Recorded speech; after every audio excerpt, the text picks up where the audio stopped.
Good evening and welcome to the 2021 Lake County Film Festival. I am Nat Dykman, the executive director of the festival, and this is the Q&A chat for the Late Stage Capitalism short film program.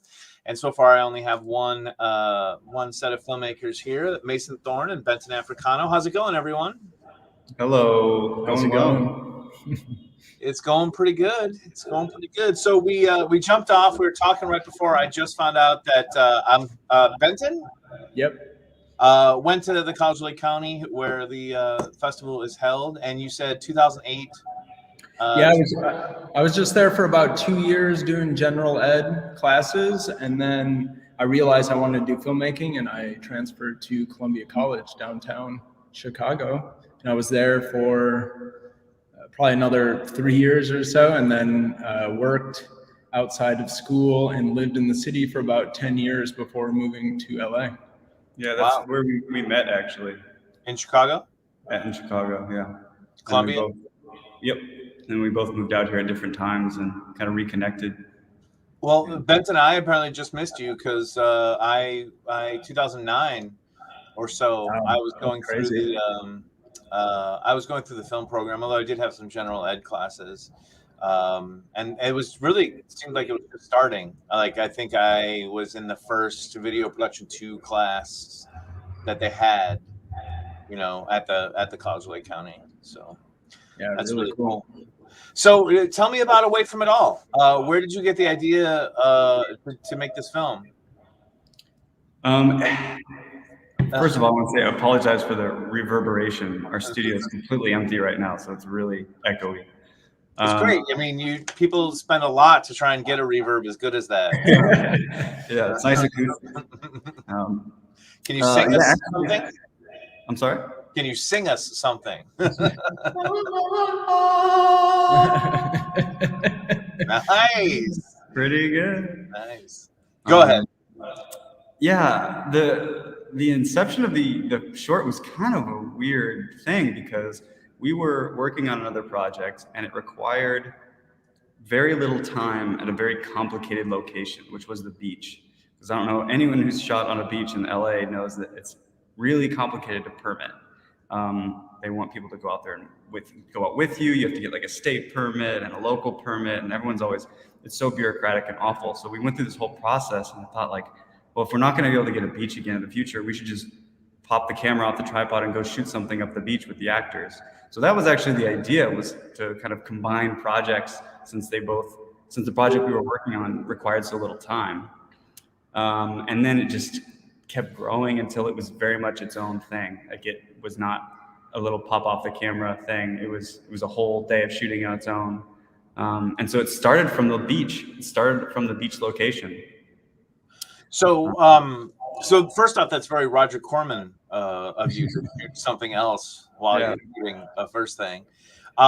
Is there some sort of rules about being on sticks in the LA beach area that it made it easier to just pop off and you didn't have to worry about the permits? It's just the less professional you look, the more likely you are to get away with it. So if you're running around, you could be a news camera, it could be photography.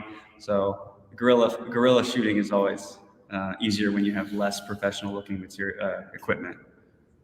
I'm pretty sure it's official on the CTA in Chicago that if you don't put down a tripod, then you don't potentially need a permit. So we shot on the at some L platforms, but with a 7D. So we kind of guerrilled it that way. Yeah. They can't tell what you're shooting, right? Exactly. Done that many times. So that was the idea to make it. Where did this idea? Do you hate like electronic phone services as much as I do? Was that sort of the spark, or? Yeah, I mean, it's like a ubiquitous hatred thing. Like no one loves those call trees, those like phone trees that everyone has to navigate, and it's only ever when you're desperate and angry that you have to navigate them. So it's an easy thing to relate to, but more than just the frustration of it, I was more interested in kind of fully exploring what that actually was, what that frustration really was. And it's like it's a sense of being isolated. It's a sense of being like closed off from what you need to do, from being kept away. Dehumanizing. Stress. Yeah, it's dehumanizing. And so, I mean, the whole thing became more of a just thoughts on the theme of cell phones. So like, that's why there's a younger character, Shannon, and an older character.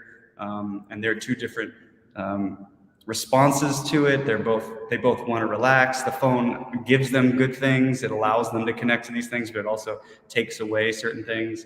So, and then like they're clearly all addicted to it in different ways, and it's always a problem and always a benefit. So there was no like moral to the story outside of just exploring all those things in one swoop kind of. And I thought the beach would be kind of an almost ironic place to explore that. Yeah, it's like a study in opposites. Mm-hmm. Right? Because the beach is supposed to make you happy, and a phone tree will never make you happy. Right. Exactly. Cool. So how do you feel? I can't remember if you were one of the ones that mentioned it about the late stage capitalism segment that I put you in, and basically that these phone trees are just a way to annoy people and for companies to save money. Yeah, I mean, I loved when I saw that was the program we were in. Yeah, it was really fitting. Yeah, I mean, we've been like put in like comedy blocks and stuff like that, but that one felt the most fitting and specific. And I think it's a great year for it, to be honest. Like, yeah, so relevant, so topical. And yeah, that's what it is. I mean, all the problems that people are having with capitalism can kind of be funneled through this very simple mechanism that's just built to keep people away from the people in charge. It's a wall between the consumer and those in control of these companies. Cool. So what's next for the film? You just gonna finish out some film festivals and put it up online? Yeah, I mean, we just basically finished our run. We just played at Austin Film Festival a few weeks ago. And the Lake County one is really, I think, our last stop. We have a few out that we're waiting on, but at this point we played at 6, so we're very happy with that. So yeah, I'm seeking online partners right now to release the film. So hopefully within the next month it'll be out online, and we'll move on to the next thing. Yeah, on our Anyhow Vimeo account is where it'll probably be living. Yeah. So what do you have planned next? Well, we're super pumped about the studio. We've been wanting to get a space to work in for a while now, and now we finally have it. So beyond just photography projects, fine art projects, we're sharing it with a painter. There's a short film on the horizon, and then we're bidding on some music videos and some commercial stuff just in the interim. But what have you guys done before this? We've done a few short films. We mostly operate in the music video space and a little bit in the commercial space. But yeah, we're just constantly kind of switching platforms. We don't ever want to feel like we're pigeonholed into one section. So I think ultimately we'd love to do feature films, and maybe that's something that's going to be coming up. We don't know yet. There's we've been very patient with how we've approached the industry. There's a lot of in routes, like you could pursue commercial, you could pursue like TV route, feature, you could try to just go into writing. So there's all these different avenues, but I think because Benson and I both can make our living outside of the video work, it gives us the freedom to be more careful with what we do and make the focus finding our voice, which I think is why the feature and TV realm was kind of where we're going once we have a firmer grasp on our craft and our voice. So in the meantime, it's just a matter of finding the right projects that fit our brand and what we were looking to do. Cool. Well, thanks a lot for joining us. It's great to talk to filmmakers and find out what's behind everything. So yeah, thanks so much for having us. Yeah, we really appreciate it. And screening us. Yeah, my pleasure. Absolutely. All right. Well, thanks everyone for watching. Talk to you in an hour or two. Thanks. Thank you.